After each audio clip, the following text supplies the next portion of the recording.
Hi, my name is Cherish Stevens. I am the owner and dyer behind Dandelions and Daisies. Today I'm going to do a quick tutorial on how I create my hand-pulled roving on my drum carder. I will be using an Ashford drum carder today, but you can use whatever you have at your house. And you can use whatever fibers you have lying around. If you have some comb top you haven't used or don't really love the color order, you can kind of switch it up and replace them however you want. Just have fun with it. Today I am going to be just using a couple shades of purple that I dyed specifically for this project. I'm going to be spinning it into a 2-ply yarn and creating a sweater for my daughter Violet for her birthday. So the roving that I am creating today is going to look like this. It's really fluffy. The pops of color are going to come in from the soft silk that I'm blending into the Polworth and Silk fiber. The soft silk you can get from Mary Egbert from Kamaj Fiber Arts. It is not something I carry in my shop, but it is really fun to work with, so definitely check that out. And then this is the first bobbin that I have spun. That roving I just showed you is going to be the second bobbin. Hopefully by the time I have this video edited, I can have a picture of the yarn as well. So bear with me. This is my first video and my first tutorial, and I'm not a teacher. And I'm just going to show you how I do it. So hopefully you learned something, or at least kind of entertained. Let's get started. Okay, so I'm going to show you real quick what I'm working with before I start loading the drum carder. This is my Polworth silk. I broke the braid apart for time purposes. You guys don't have to watch me do that step. But basically it was like a 4-ounce braid of comb top. I pulled it apart, separating the colors as best as I can, and then kind of fluffing them up. So when you are loading your drum carder, you're gonna want these to be nice and airy and open. You want to be able to see through it. If you have it too thick, it's gonna clump together and just make a big mess. So that is my fiber. I got it all stacked here to the side. And then this is that soft silk I was talking about. And it is so much fun. And I've got all different kinds of colors. And the beauty about this stuff is it really doesn't blend together. I mean, it does if you do it several passes, but it usually comes through as these bright little pops of color. So you can just really go crazy with it and have fun with the colors. So let's get started.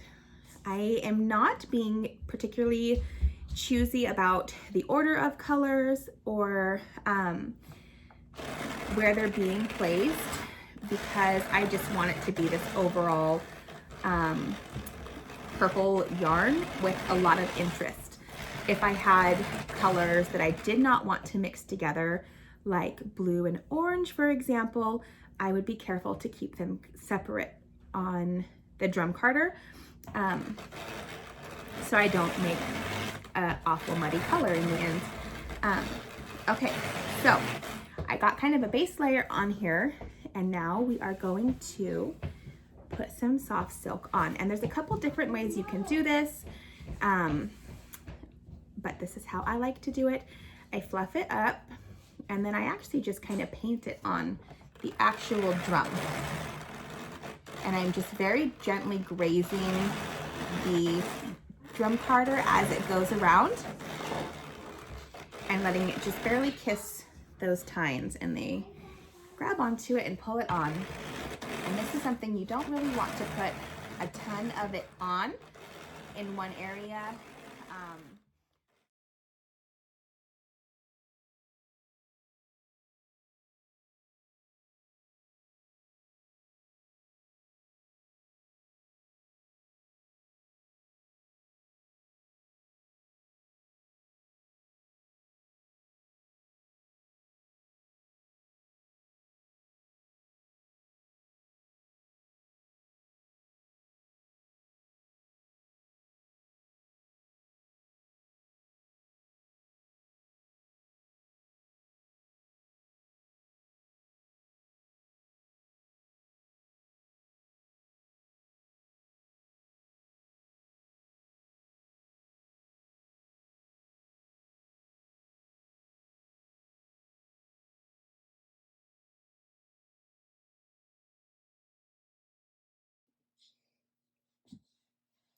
Okay, so I found my center and I have separated off just the very start of this. So you're not going to do your whole thing like if you're removing a bat.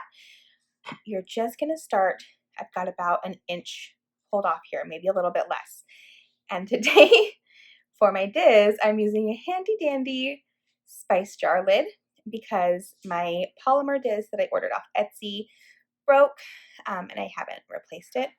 So they actually have a tool for this. It's called a Diz. If you don't have one, you can use a spice lid. You can poke a hole in a milk carton, whatever works. It just needs to have a little hole and kind of a flat surface. So I'm going to stand off to the side here and I'm going to pull and push at the same time.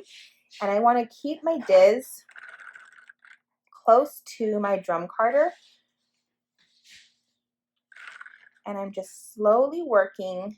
And my goal here is I'm working across the drum carder. Each time around, I'm going to make sure I pick up a little bit of the next row over so that I don't just end where I started. I hope you guys can see. This is kind of the important part. So I'm just pulling, I'm allowing it to kind of draft a little bit, but not a whole lot. And then when I am finished, I will actually kind of go back through and pre-draft the thick sections and kind of even the whole thing out. So I'm coming back to where I started. Here's the center beam here.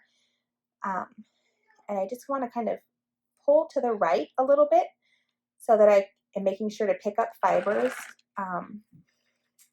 so I can continue on and I don't accidentally break this piece. If you do, it's okay. Just start again and then you'll have 2 pieces of roving instead of 1. It's not a big deal. And this is one of those like slow and steady wins the race. Like you don't want to rush through it. Just take your time.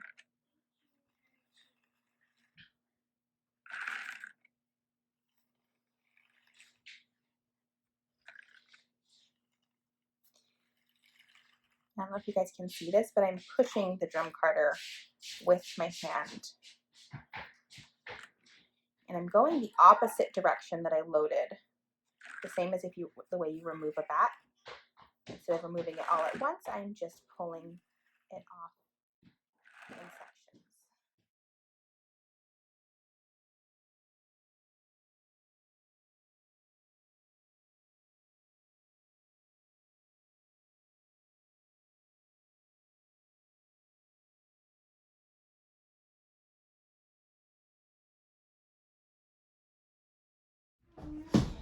Okay, so here's our pile of roving as it came off the drum carder.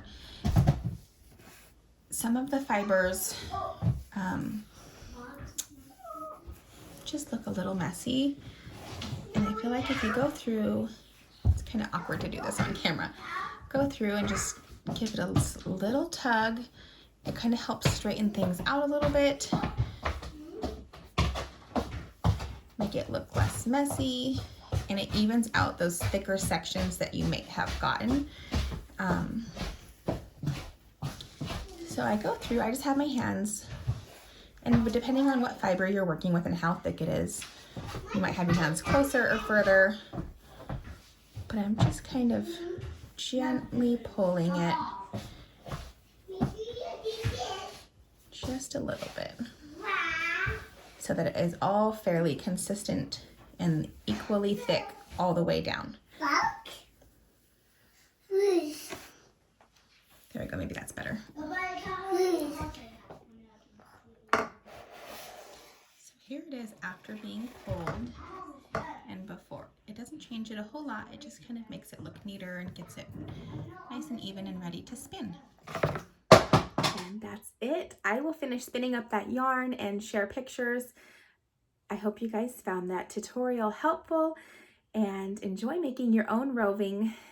When you do, feel free to tag me on Instagram. It's dandelions_daisies. I'd love to see what you guys are working on. And if you have any other things that you would like to see a tutorial on, just let me know and I will do my best to create a video on it.